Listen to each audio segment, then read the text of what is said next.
Evening class. I'm on live Facebook. Got 321. Makes me feel like I'm on television or something. But hey, it's good to see everyone out this evening. There's no competition of the Super Bowl or the Chiefs or the Cowboys or the. No one cares about the NBA All Star game. Maybe Chuck does. I don't know. But it's good to be here this evening. Again, we have been going over the 5 love language, and we're going to continue that this evening. We're going to take offering, but also some of you have children. And so for some of you have children, like we said, we've been talking about the 5 love language, not just for spouses, but for, people in your life that you're loving on, your kids. But understand on the profile quiz that everyone took, or if you haven't taken it, we can give you one. It takes about 5 minutes. But we do have one specialized for kids. So if some of you parents would like to take one home, the questions are more in line with what you would ask kids. And you want to find out your son and daughter's love language. That would benefit you and them. Because like we talked about, you could be thinking you're loving them, but often we love people in our love language. And when we love people in our love language, we're thinking, what's wrong with them? Why are they not receiving that? And the reality is because their primary love language may be something different than you. And often that's the case. Even in relationships, spouses, usually you don't have the same love language, the primary one. And so that's available. So just come grab one afterwards or whatnot. But hey, as the scripture says, it's better to give than it is to receive. Now, it is good to receive. Amen. Yeah, it's good to receive, but it's better to give than it is to receive. So it's good to receive, but we want the best, and it's better to give. And so right now, I'm going to have James come up. I'm going to pray, and he's going to come and take the offering so you can do the better thing if you want to tonight. So, Father, thank you that you have given us an example of giving. You have given it all for us. We want to give it all for you.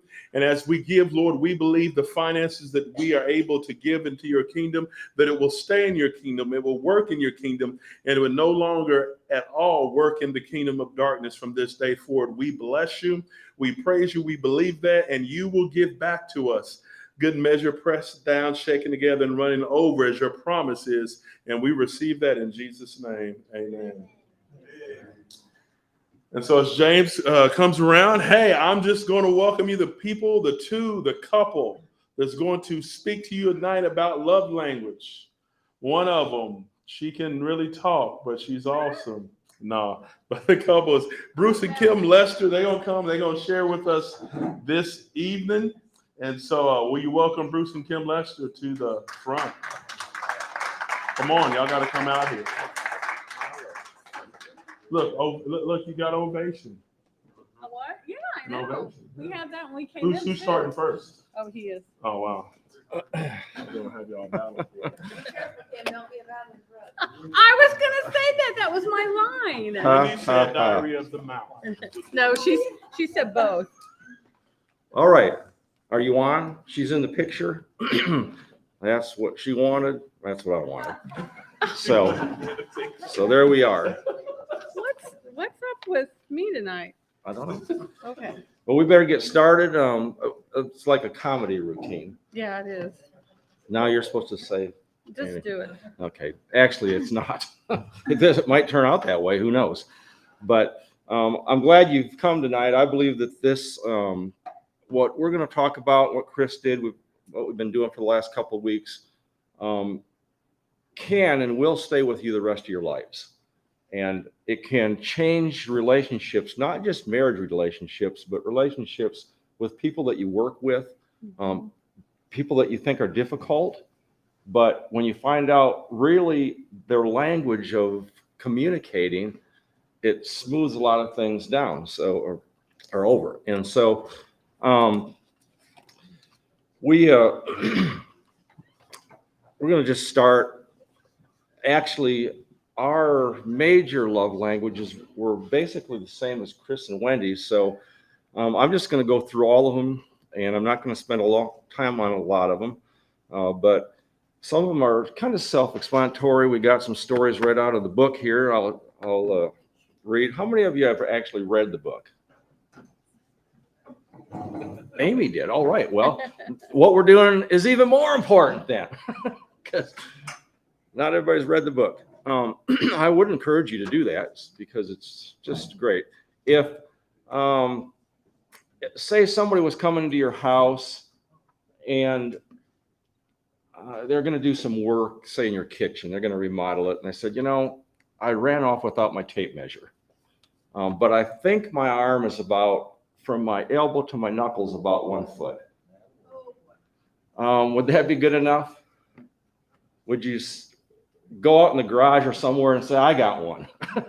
Don't use your knuckle to your elbow measurement. No offense, but maybe it's not quite accurate enough.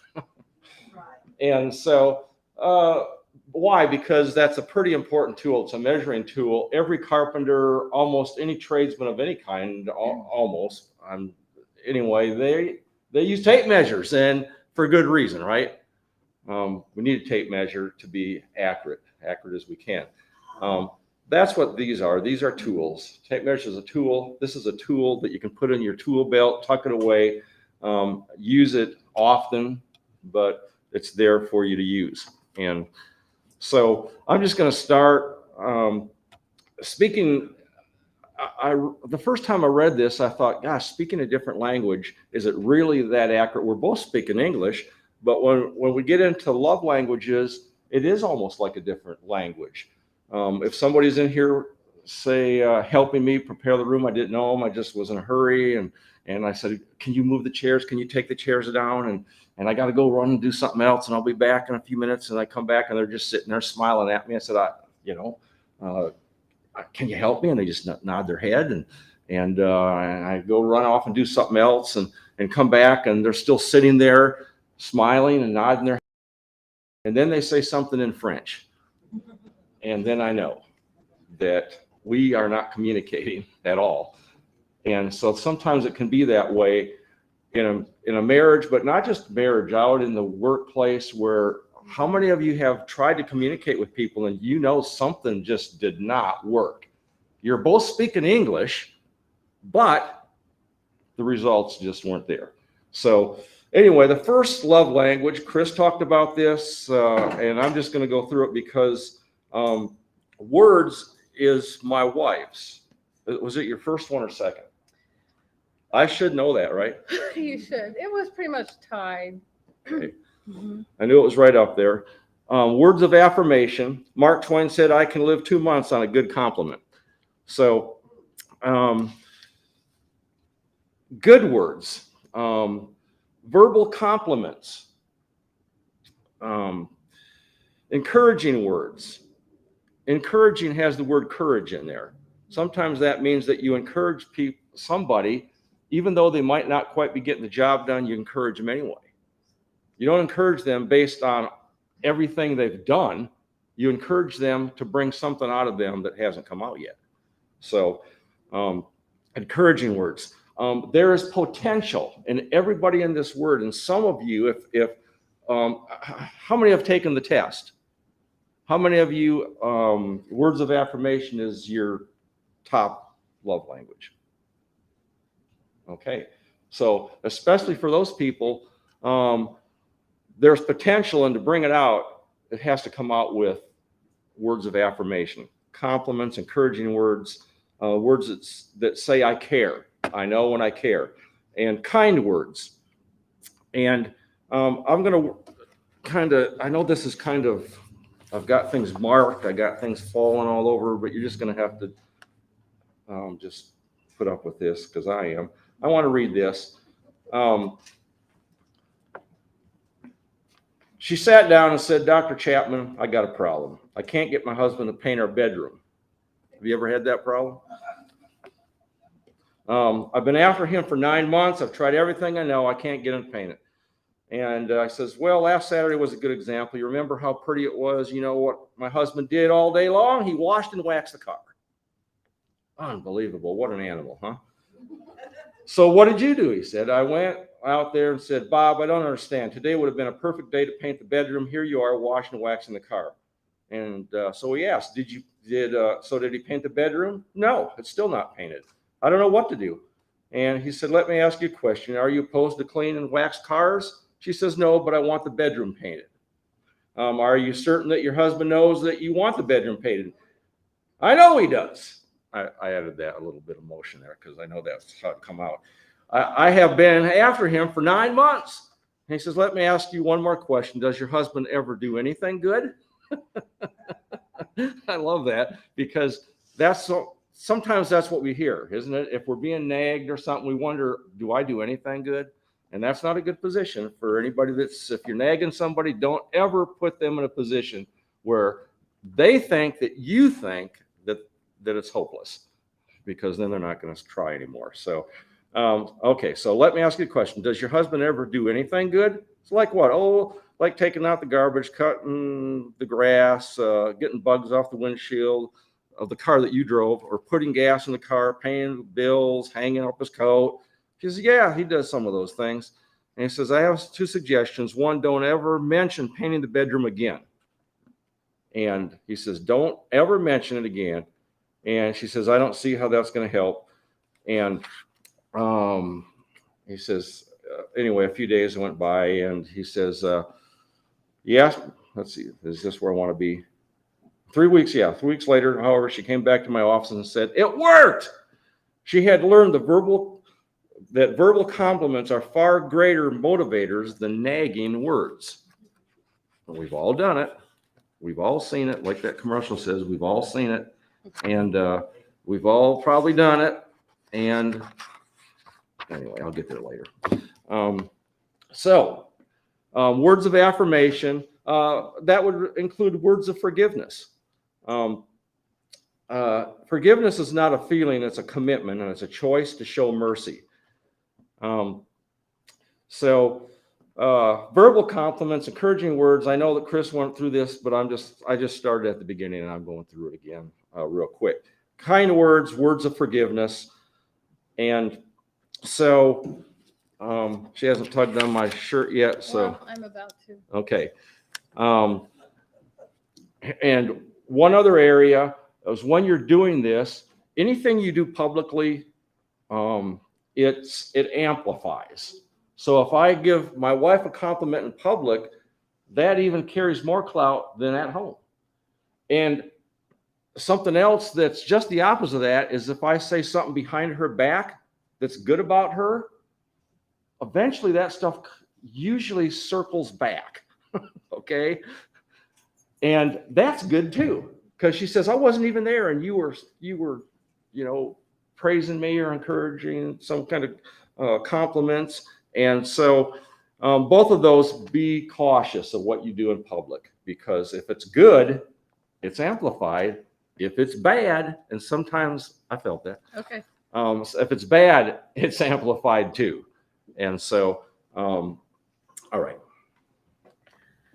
Well, and speaking, since words of affirmation is my love language. Oh, that's right. Let's come over here. All right. I got to be seen, of course. So for me, if Bruce tells me one time that the spaghetti was really good, Kim, guess how often I make spaghetti? A lot. He said that when we first got married. He told me once that the spaghetti was good. So I was like, I fix spaghetti all the time.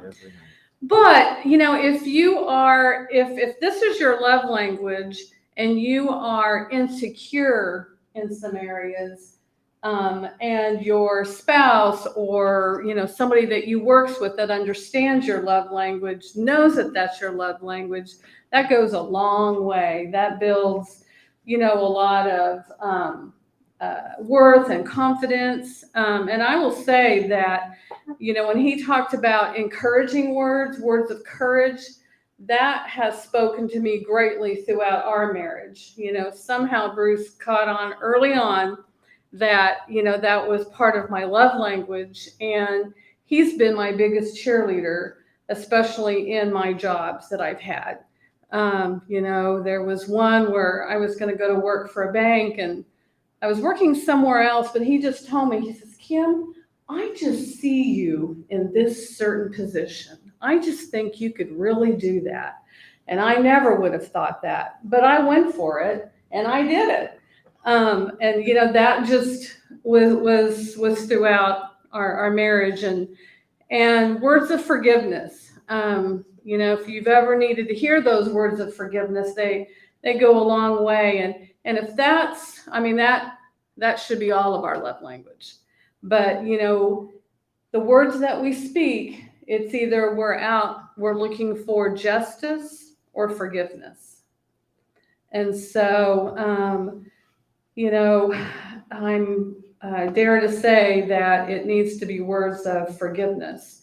But throughout this whole thing, and I don't know how long ago we first read this book, and how long ago was it? 17 years ago. 17 years ago. Well, you'd think I got it right, but you know, after reading this again over the last couple months, it's been a great reminder to me, you know, that I still have areas of selfishness that I operate in when I know what Bruce's love language is, but I'm really operating in my love language, trying to express my love for him.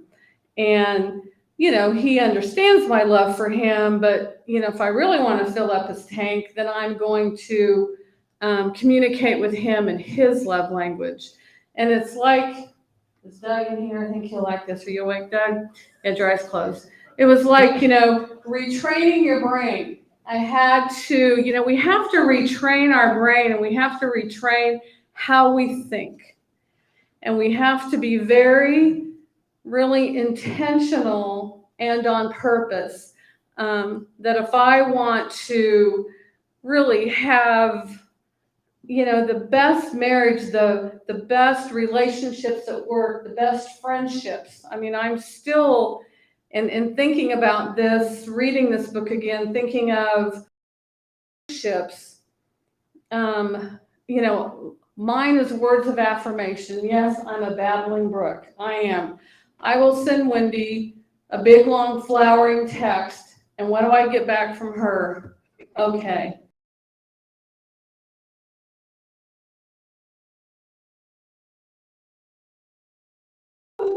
Thank you. But you know what? I mean, that's my love language. And so it's interesting if we really stop and think about this and really want to have the best relationships possible and be able to reach people and build a deeper communication with them, is that I want to know, you know, ask your friends, you know, do this at work, do this in your circle of friends. What is their love language?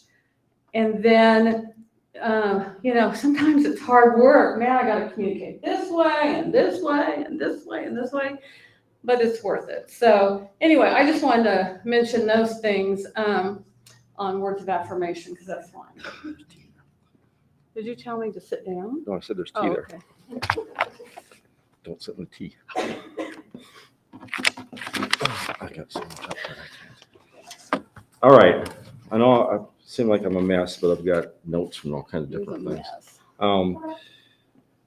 One other thing about words of affirmation is there's also at times of failure.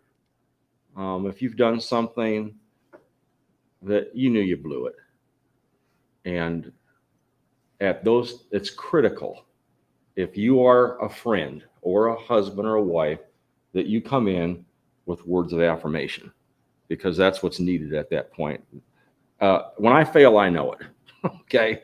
Nobody has to tell me. I know it. I know it too well.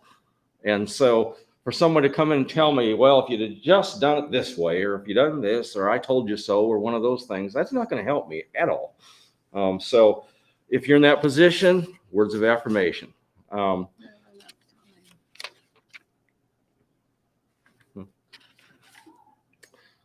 Okay, just tug on my shirt.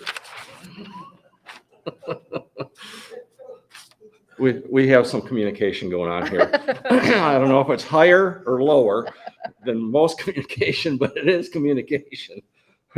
All right, quality time. That was mine. I didn't think it was. I thought mine was acts of service, but when I went through this thing, I finally realized that this was actually higher. I want to spend time with my wife. Chris hit it right on the head. If we go somewhere, even if I just got to run in for something, I want her to come in the store with me. I tell her, I said, we didn't get married to be apart. I didn't get married to be alone. I want you with me. And so quality time is about being together. It's not about being apart. It's not about being alone. And so there's a story in the book about somebody, they had everything. They had all the toys and bells and whistles and houses and cars and all that stuff, that goes with, in this culture, about being successful. But he says, what good is all this stuff if I have to just have it alone? And so quality time, let's see, do I have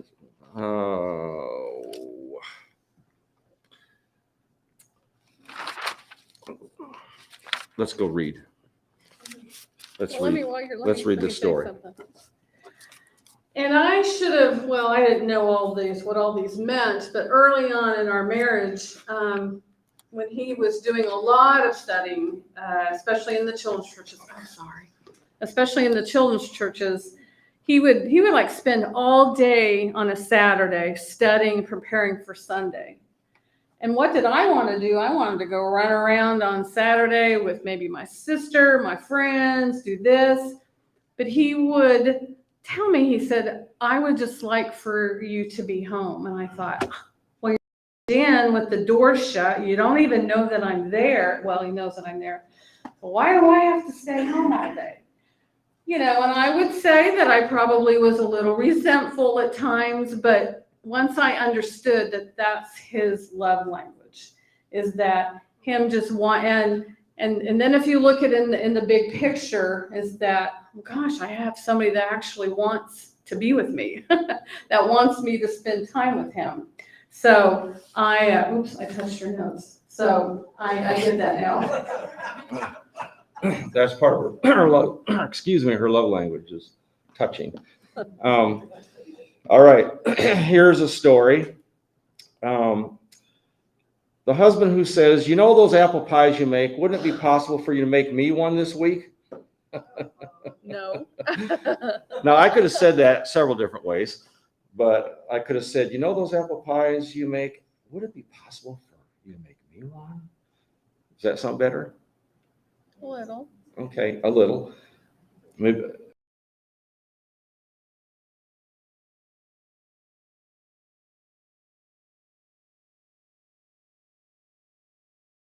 Of him and builds him intimacy. On the other hand, the husband says, haven't had an apple pie since the baby was born.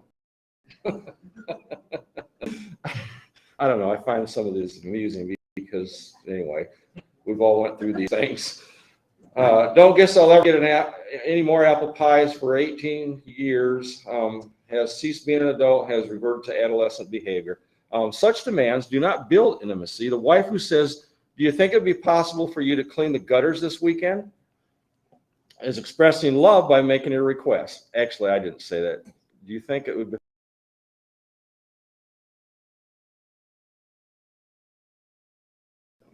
The English language is complex, isn't it?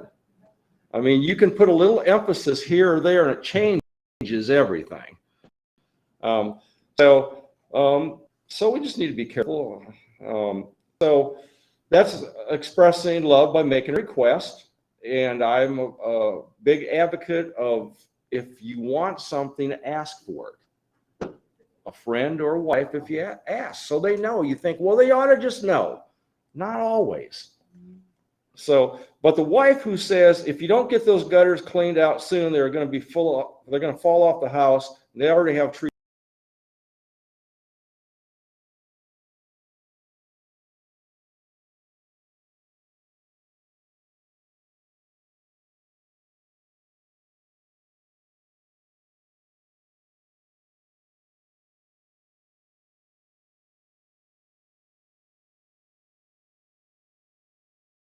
Quality time and quality communication. Communication is something we can go spend a lot of time on, but I'm just going to zip through this.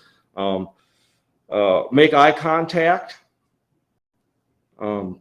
Stop what you're doing and make eye contact. Listen for feelings. That's a little tricky sometimes, but listen to what sometimes we say things. And I know as a man, I'm thinking, I just heard something, but I know there's more to it, right? There's more to this story that I'm hearing. I'm hearing certain facts and I'm trying to put a logical spin on this, but I know there's something else going on, and that something else is an emotion and a feeling. And sometimes it's hard for us, even with this language we got, that we're all speaking the same one, to really accurately say exactly what we mean. Have you ever done that? There's times where I thought, I want to say something, but I don't know if I know the right words. And so you take a stab at it and it doesn't work out. But listen for feelings. Body language is important. I know several people that do this, and I try not to, but I've done it too, where I don't look at them. Somebody be talking, or I'll be talking, and they'll be looking at the ceiling.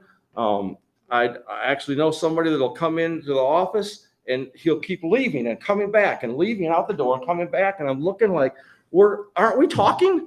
And where are you going? And that's their way of communicating. I'm not really sure what happened there that caused all that. And I sent them to see Doug. And so, but you don't really think that you're communicating, right? You're thinking they don't care. They want to go somewhere. And I just keep pulling them back. And finally I just say, go on. But so body language is important. If I'm making eye contact with Justin, we're talking, and I'm looking right at you, you have a feeling I'm listening, right? As opposed to, being preoccupied somewhere else. And then here's a big one: don't interrupt. And I still work on that one because there's something in me that just, I've got to say this right now because I might forget it. But it's so important. But here, what's the message that you send the other person? What you are saying right now is not as important as what I've got to say. And so I'm going to stop you. And that right there, that got me thinking, I don't ever want to communicate that to somebody. What they have to say is important. And even though I might think what I got to say is more important, I just got to shut my mouth and wait my turn. So quality time and quality communication go hand in hand. So that stop what you're doing, eye contact, listen for feelings, body language, and don't interrupt. So, all righty. Moving through a fellow, and here's something else. Quality time and all these are going to be, if they're not your love language, it's going to be difficult at first for you to do them because it's not what you're used to. What we do is we want to love people in our love language because we know that better. But that's not everybody's. And it took me years to figure out that not everybody's just like me. And we don't talk and communicate the same way. And so one of the examples in the book was this guy hated symphonies. I'll get it right. Symphonies. And which I don't know if I would have a great appreciation for, but they are important to a lot of people. And she always wanted him to go, and he said, that's just garbage. I don't want to go listen to that. But when he learned this, he decided that despite the fact that he did not want to be a part of that didn't interest him at all, because he loved his wife, he's going. The closest that I came to that is I'd go shopping with my wife. Because I like quality time, and if that's the only place that we're going to get a little bit of it, well, then I'll go. Or if you went to a musical. A musical, yeah, that would be. Well, forget that. But actually, I'll soften my position on musicals, even though I don't know where we go. But anyway, it just seems odd. I like movies, but when this dude just all of a sudden starts singing, that doesn't seem like it's real to me. I would never do that. If I was talking to my wife, all of a sudden I just start singing to her. I don't know. Maybe it is. Maybe I'm just living in an odd world. I don't know. Do you guys do that? Do you sing to each other? I'm like, okay. I could see that. All right. There you go. Well, so you make time to spend time.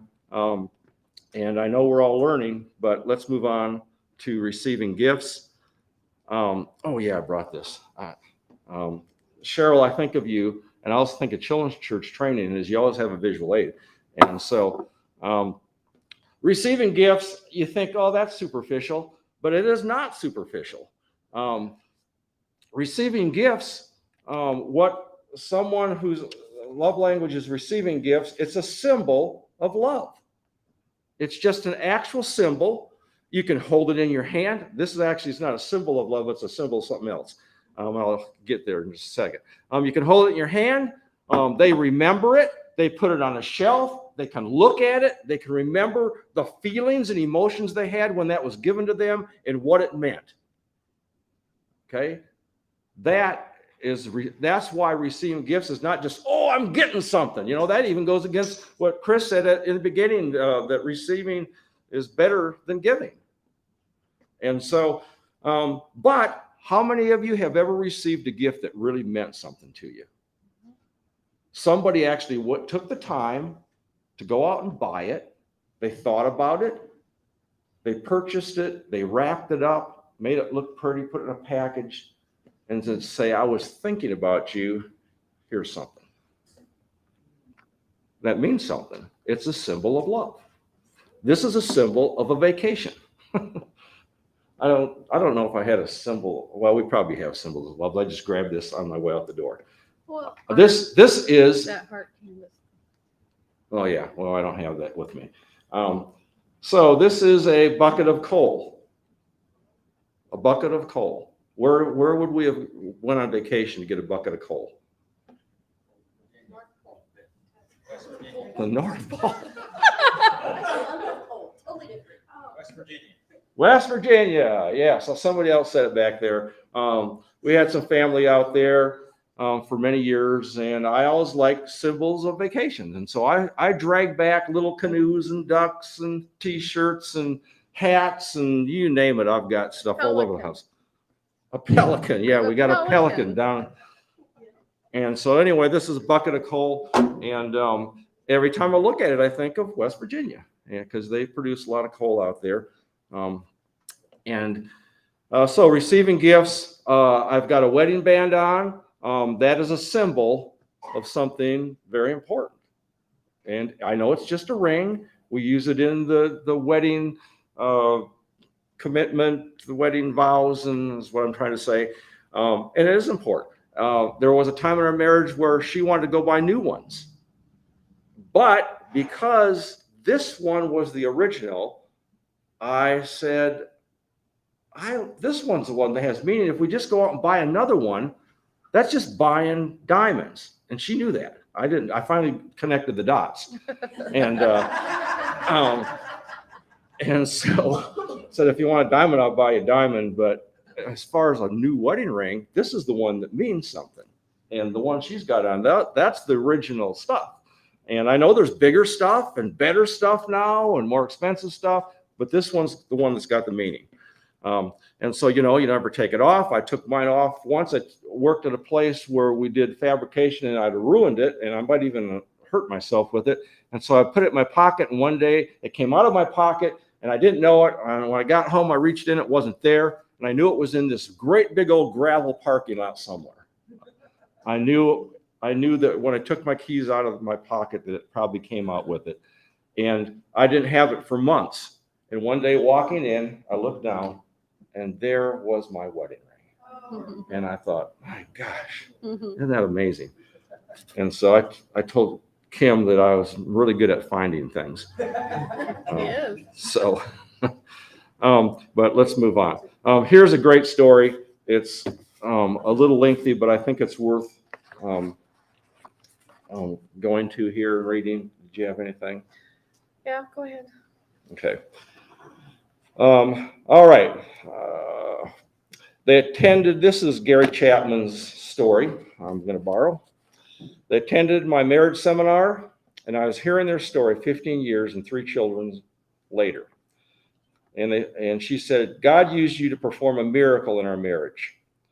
And 3 years ago, we attended your marriage seminar here in Chicago. For the first time, I was desperate, she said. I was thinking seriously of leaving. I told him and our marriage had been empty for a long time. I'd given up. For years, I compelled Jim.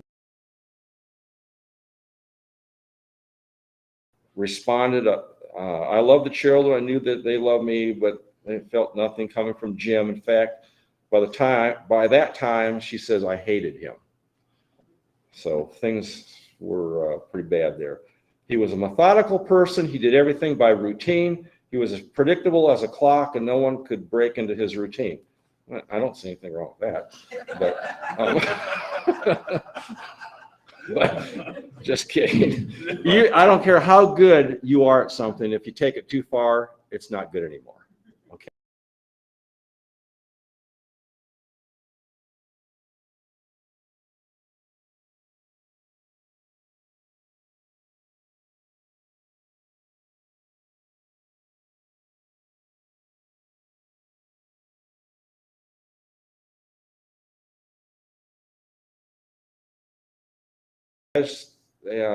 We came to your seminar 3 years ago. We had never been to a marriage seminar before. I didn't know what to expect.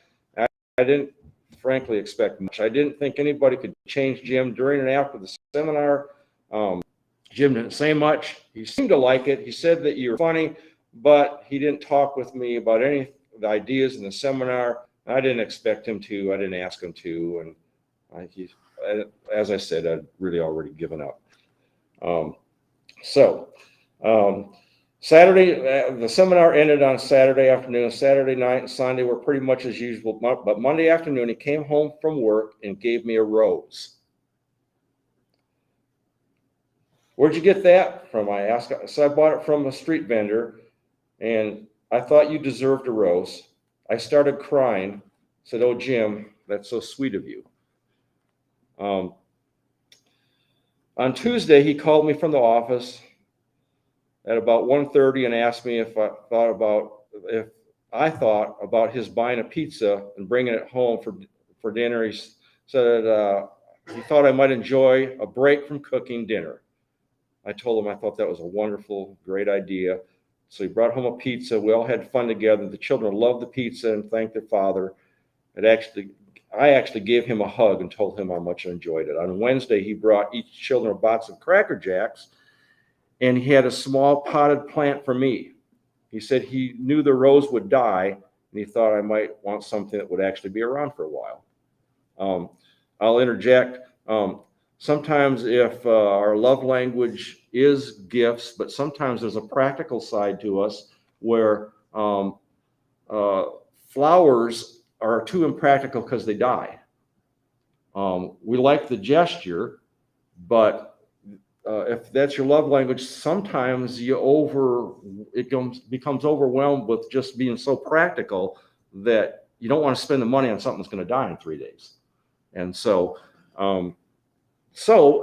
whatever side of the fence you're on there, just tuck that away, because sometimes you don't need to be so practical. You just need to say thank you for thinking about me, even though it's going to die,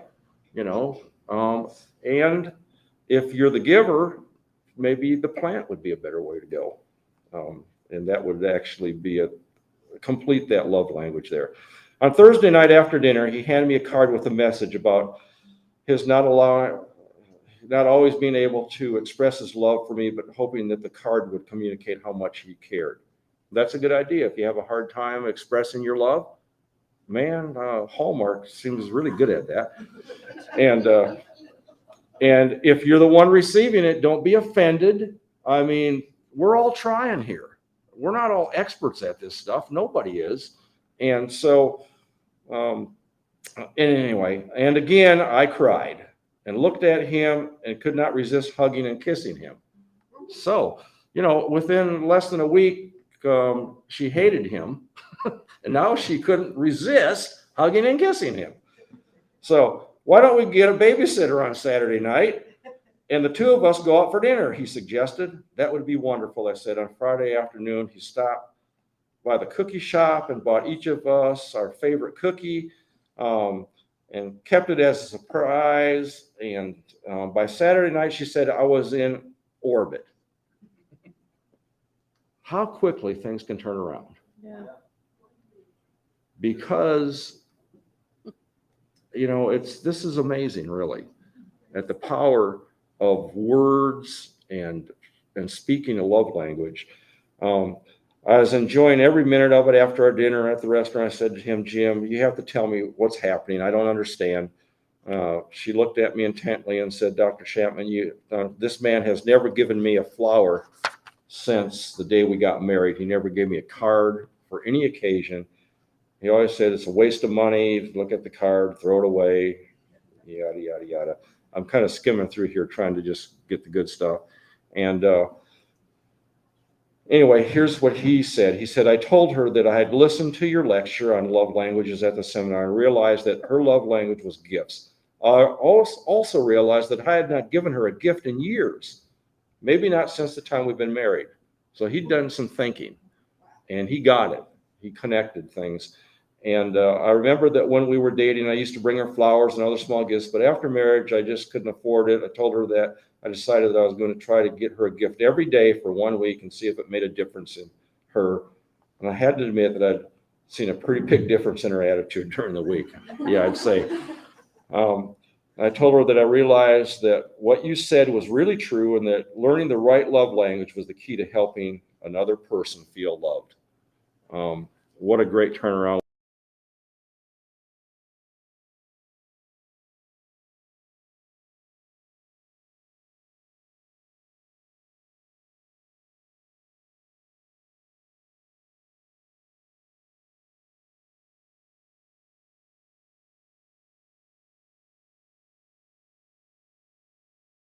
That you can keep that going for a long time. There's one more thing I'm going to come back to there about what his love language was.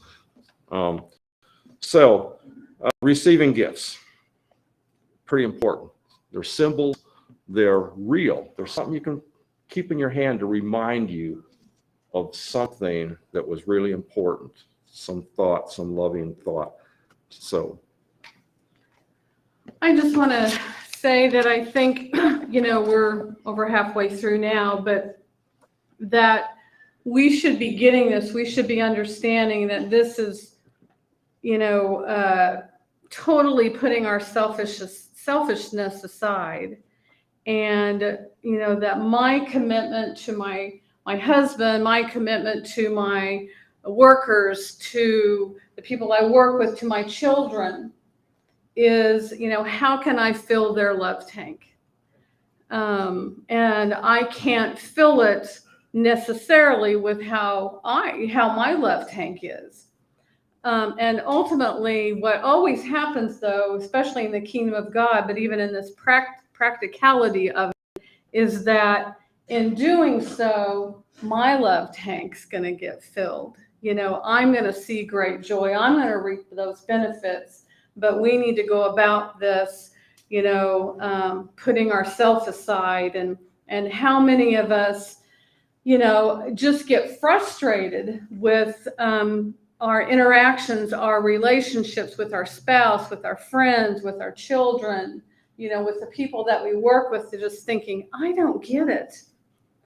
I don't get it. Well, these 5 simple love languages you will get. And you guys need to feel sorry for me, because Bruce thinks that all of these are his major 5 love languages. So I'm going to be exhausted. I'm going to have to learn 5 dialects. We were talking about that. And he's like, but it's true. If you've gone through the test, it's like, wow. It was really kind of hard, because both of them, you wanted to answer both of them, but which one was more important? And, receiving gifts really early on, I would have thought that was important to me, but it's really way low down on my totem pole. I would mind a gift, though. I'm not saying I would turn diamonds down or anything. But I'll just interject this real quick, and, but for Valentine's Day, and birthdays, the cards that I've kept are the cards. He's great at homemade words out of a magazine and putting them together, or or sweethearts, whatever those things are with sayings on them. And just, I got a really cool one for Valentine's Day. And, you know, I have a whole drawer full of those that we keep, and that is meaningful. Hallmark has nothing on him. So, I gotta go work for Walmart or Hallmark.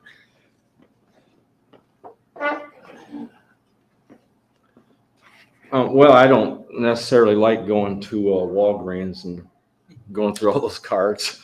Standing there with all those other, you stand there with all those other guys, you know, and we're all crying our eyes out. No, we're not. Okay, receiving gifts, acts of service. This is where I thought, before I took any of these tests or anything, I thought this is it. Because basically you can tell me you love me all day long, but if you don't show it in some way, that doesn't mean, the words don't mean as much. How many of you is acts of service? Okay. Is that how you think? It's kind of like you're kind of putting your money where your mouth is.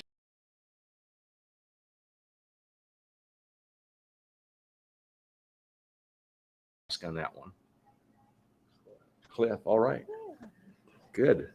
That's good. Well, acts of service, I think, is similar to receiving gifts, because it's because of the work you put into it, the thoughts, the planning. Sometimes it's just practical things, doing things around the house. She knows that I like a clean house, but when I was going through the test, I was thinking, would I rather have a clean house, or would I have a wife by me? And I thought, well, yeah, it's got to be the wife. oh, we gotta think about it. So acts of service, like I said, it's similar, I believe, to receiving gifts. The time, the effort, the energy that's put into actually doing something. And also, this one's just like all the others, is listening to your wife or your husband or your friend or whoever it is that is listen. We don't listen. And then when it comes time to, in our case, like an anniversary or birthday or something, we go, well, I don't know. We've been married for so long. We don't need anything. And well, we don't need anything. But I use this example a few years ago when Toby Mac was popular and that other guy. Zach Williams? No, anyway. She said, man, it doesn't matter. Toby Mac's good enough. And so I really like him. And so, well, what do you do? I mean, eBay and Amazon make it so easy within a couple there and order it. And if you got a friend that, you know, says something, man, I just love this or I love that. You know, if it's receiving gifts, there you go. Just remember and listen. And acts of service are the same thing. Is she knows by now we've been married 46 years. 44. We got married in 76. So do the math. So 46 will be this year. And so 45. Yeah. She keeps changing the number. So, you know, listen, just listen. And so if the person, whether it's your husband, wife, or friend, if they make a request, believe what you hear. Don't think, oh, they really don't want, like the example in the book, they're just nagging or something. No, if it's mentioned, it's probably something that means something to them. So don't just blow it off. Just tuck it away and get it done sometime. Why? Nobody likes to replace guttering. I probably wouldn't even do it. I'd probably just have somebody else do it. But if it's important to her, I need to get it done. And so, not demanding, I don't know the word, not demanding. Make the request nice, be kind. Nagging, hen pecking, that kind of stuff, after a while, that doesn't motivate anymore. So, and here's something also to tuck away. We're so busy in our culture today, men and women. Women work just as many hours outside the home as men. Maybe 50 years ago that wasn't true, but it is today.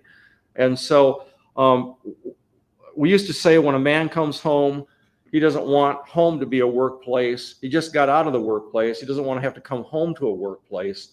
It needs somewhere, there's got to be a place of rest. And so if we are all looking at, we got to go out and make a living, then we got to come home and get all this other stuff done, where's the rest? And for that reason, some guys I know, they didn't want to go home. Early in my work history, the guys would say, well, we're all going out to the bar. So you want to go? I'm going home to see my wife. They all thought, yeah, how it goes. You wait 5 years. You ain't going to want to go home and see her anymore. And well, I thought, well, maybe I'm just new at this. But 5 years later, no, after work, I want to go home and see my wife. And 10 years, it never happened. I never wanted to go to the bar. But then I thought, why do they want to go to the bar after work? Well, things aren't so good at home. And when things are good at home, where things are good, that's where you want to be. And for some of them, the bar was good. And unfortunately, for their families, that was better than their families. So anyway, I just threw that in. That can also work for, if you're a woman, how many of you work outside the home? Yeah, you know how grueling and tiring that can be, and you don't want to come home and have a husband saying, well, when are you going to get the wash done? And when are you going to get the carpet vacuumed? Well, let's give each other a break. It's a lot of work. So we know all those things got to be done. And so, okay, I think we'll just move on to the next one. Did you want to have anything there? So, acts of service. Hey, we're to the last one. Physical touch. Is that Chris's? Mm-mm. That was yours. Okay. Just Was your second? Yeah. Okay. And your first one was words of affirmation Words of affirmation and quality time were tied, and then touch. and touch. And then 0 acts of service, like 0. Really? Cool, Wendy. All right. Physical touch was high. Yeah, it was like number 2. Number 2. Okay. Well, I started going through physical touch, and I'm thinking, I'm not a real touchy-feely, let's just cuddle up on the couch all night long kind of a thing. However, I tried to imagine a world without my wife touching me, and that scared me. Like, I don't want that. So I thought touch is quite a bit more important to me than I first thought. There's levels, okay? I'm probably not on the level 10, but I'm somewhere, I don't know, 6 or 7, but it is important. Babies are healthier. I don't know how they've found all this stuff out, but I've heard this for many, many years, is that babies, if they just provide the nutrition and some exercise, but they don't touch them and cuddle them and all the things you do with babies and just hug them and, play with them and all this stuff and touch. Those babies are a lot healthier than the ones that don't get that. In fact, there's some kind of a syndrome. I should have looked it up, but I didn't. They can actually die. They can get nutrition, but they don't get the touch, and they can die. Doug, do you know what that's called? Failure to survive. Failure to thrive. Failure to survive? Right. Oh, Thrive. thrive. Okay.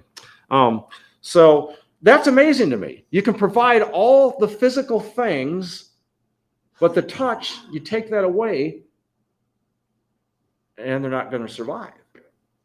Now, here's something new that we're dealing with is COVID, when we all have to kind of keep our distance and cover up and do all these things. What do you think that's happening? What's happening to us? Especially those whose major love language is touch. That's going to drive them nuts. Some of them are already that way, you know, they're headed there anyway, but I'm just kidding. But I was just thinking about that. You know, they're starting to report on some of the ramifications of not touching and not being around people.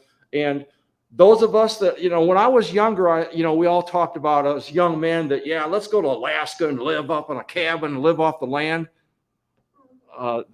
That'd be pretty miserable, wouldn't it? For those of you that like touching and want to be around people more. I was one of those that said that would really be kind of cool, but that was the macho part of me. It was not the part of me that wanted to live. So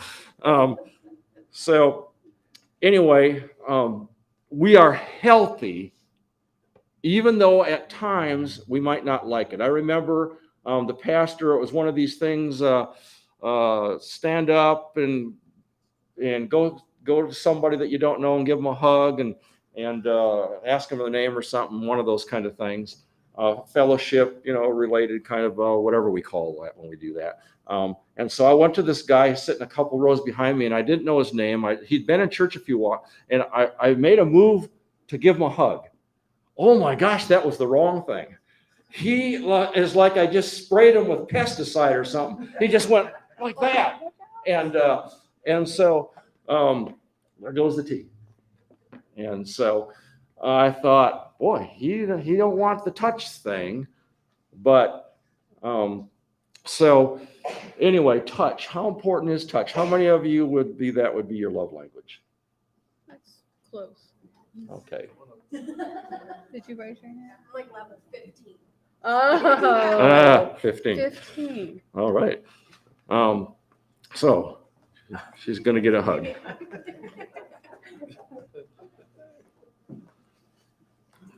All right. Again, I want to remind you that the language, if that's not your love language, you're going to think this is odd. How can it possibly be? This can't really be that important to this person. It's not that important to me, so it can't possibly be that important.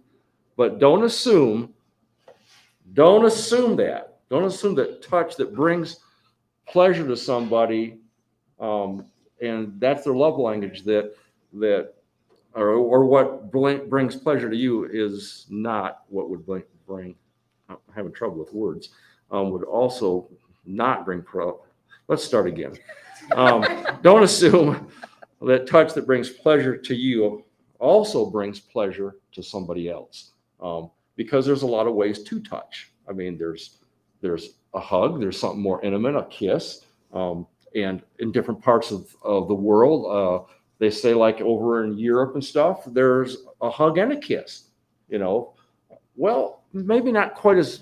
That would be something we do in this country if we really knew somebody really, really well and we knew it was okay. A hug, but the kiss, and so there's different kinds of touches, but if you're not sure, ask. What means something to you?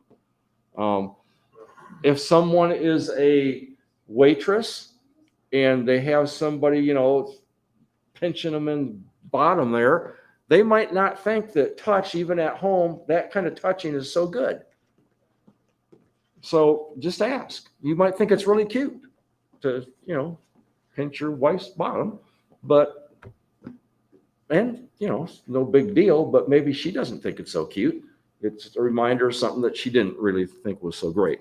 So touch, for those that's their love language, it's a deep, deep, personal thing, right? Number 15. So, and to not touch, especially at a time of crisis, is something that could possibly be remembered for a long time. That I had a crisis in my life, and you never came to me with a hug or hold my hand or something.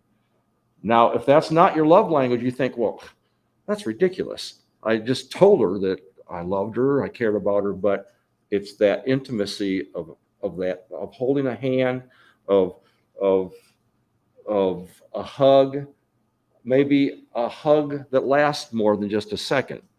Not one of those little like sideways things, but you know, if it's your wife, you can do the full hug, the whole thing. The full Monty. And then it might go to other types of touching. So, Okay, give me a mic. am I finished? You're done. Because that would be interesting. I don't know. You know, one thing, and going through all of these, I think what's important, and they talk about that in the book, and at the end of each chapter, is to ask your spouse, you know, find out what their main love language is, and say, what's important to you? How give me some specific ways that I could show, you know, your love language to you. And they even talked about, you know, making some lists. You know, if you know, sometimes we just need to be told, these are the things that would be meaningful to me, you know, just to start off with. And I am a touchy-feely kind of girl, and man, I appreciate when someone gives me a hug. I don't like these little half hugs. I know when someone, you know, knows how to hug. Kayla, you do know how to hug. But I have to be careful because not everybody's that way. And again, I have come away thinking, what's the deal? You know, but that was not their love language at all. And I was going in on my love language. And so we can do that in all of these areas, is love people in my love language. But so this is going to be a lot of work, isn't it? Going around finding out what everybody's love language is. But you know what? In your circle of friends, with your children, of course, with your spouse, with your coworkers, I always say that it's always a risk worth taking, and it's always an investment worth making, is to love people in the way that they need to be loved and communicated to, because otherwise we're alone. Otherwise we end up alone. And that is not something where I want to be. Maybe you're more of an introvert, but I guarantee you, in times of distress and times of trouble and times of crazy stuff that happens in the world, I wonder how many of those people who really had to isolate at home during COVID, you know, we heard some people talk about that in our life group, that, you know, that was not good. They realized, I need people. I need to have relationships, meaningful relationships. I need to be around people. So again, it's retraining how we love, how we communicate, and to understand that and to love people in their love language.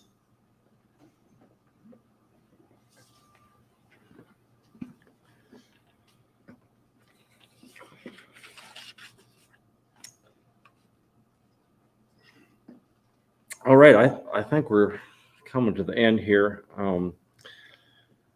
I think with this love language, like Kim was talking about, Chris talked about this last week,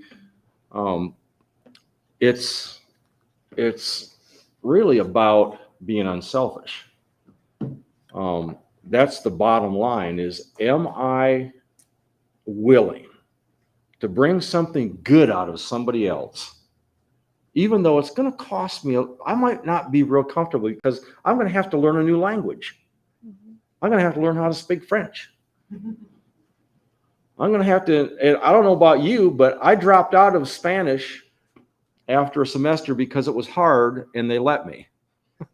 Okay, if it would have been easy, I wouldn't have. And if they wouldn't have let me, I couldn't have. But those two things, you know, so